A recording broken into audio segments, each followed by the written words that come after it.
I'm afraid this time we're going to have to stop viewing Somalia through the eyes of these conflicts and, you know, the image of the piracy, and come to the assistance of millions of people who need help badly, seriously.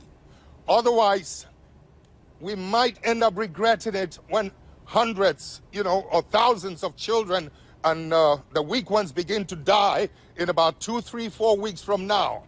They need medication and food. We've made an appeal. While making this appeal to the international community, I'm also making the appeal, and we've done so to the African governments. They're preparing, you know, to provide whatever assistance they can. But I'm sure those of you in the US, in Europe, have the necessary technology and the transportation and the means to fly in as quickly as possible, earlier than most other countries can. But Mr. Rawlings, you'd accept that it's not simply a question of just flying. Hello? Hello, if you can hear me, we seem to be having some technical problems, but you'd accept that it's not simply a case of just flying in to come to the aid of the Somalis, even if people wanted to, bear in mind that we have the reality of Al-Shabaab on the ground, and that is an unknown quantity. Yeah, I know. The Al-Shabaab elements are, you know, conducting themselves in a more responsible way this time. I mean, that's the promise they've made, and I believe one of the UN agencies have had access to some of the hungry people in their areas of control. And quite frankly, we do not want to see a repeat of the irresponsibility and the indiscipline that led to America's intervention, you know, 2 decades or so ago. And quite frankly, it's embarrassing to anyone who think they're fighting for their people. And as a result of that, I think they've sort of pulled off and are very much on the defensive and are demonstrating a more responsible, you know, attitude towards some of the agencies that would want to provide help. So, Mr. Rawlings, please don't let that stand in your way. Mr. Rawlings, in terms of those who are being still combative, let me assure you, the African troops, the AMISOM, are dealing with that. So, Mogadishu is almost a safe area now. Yes, go ahead. Talk to me about your conversations with the transitional leadership, the political establishment there in Mogadishu, and what they said to you about their needs in dealing with this situation. Well, what they're saying about their needs is no different than what I'm saying, honestly. I'm only adding my voice to their call as well.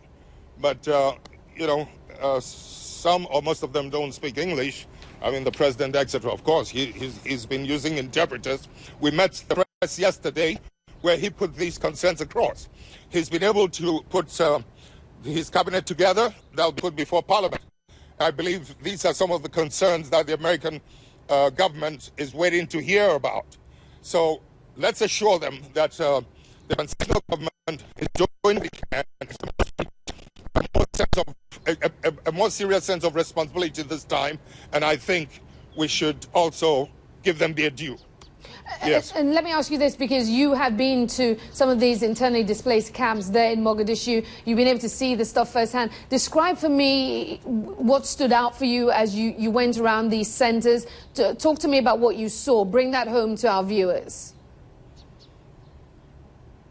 Yeah, Aisha, it's the same old heart-rending situation that we used to see 20 years ago.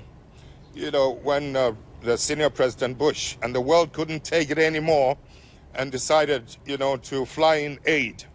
That's when some of these extremists started misbehaving, and Bush had no choice but to send in his troops to do what he could.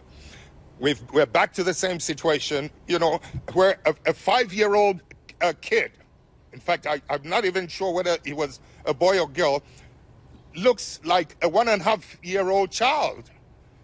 I'm just talking about the cumulative degree of malnutrition, you know, that they've been caught up in over the last 2 years of famine, hardly any rain, and in the 3rd year running, no rain, and now we're saddled with the consequences of it, you know?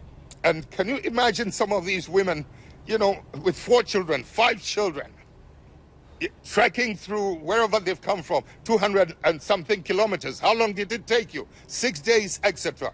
But it's, and yet when you look at the resilience, the fortitude, the strength in these mothers, you know, holding onto these feeble, fragile children. As sorry as you feel for them, you cannot help but also admire, you know, their sense of courage and determination. I mean, let's do what we can.